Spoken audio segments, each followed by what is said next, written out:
Kiek kartų man teko girdėti tokius pokalbius angliškai, kai lietuviakalbiams pasiūlomas, tarkime, puodelis kavos?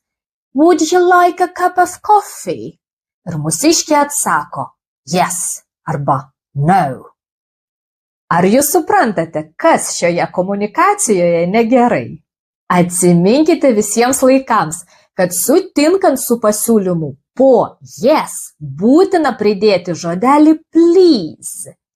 Would you like a cup of coffee? Yes, please. Taip, malonėkite. Yes, please! O jeigu norite mandagiai atsisakyti pasiūlymo, tai po neigiamo atsakymo būtinai padėkokite ir pasakykite thank you.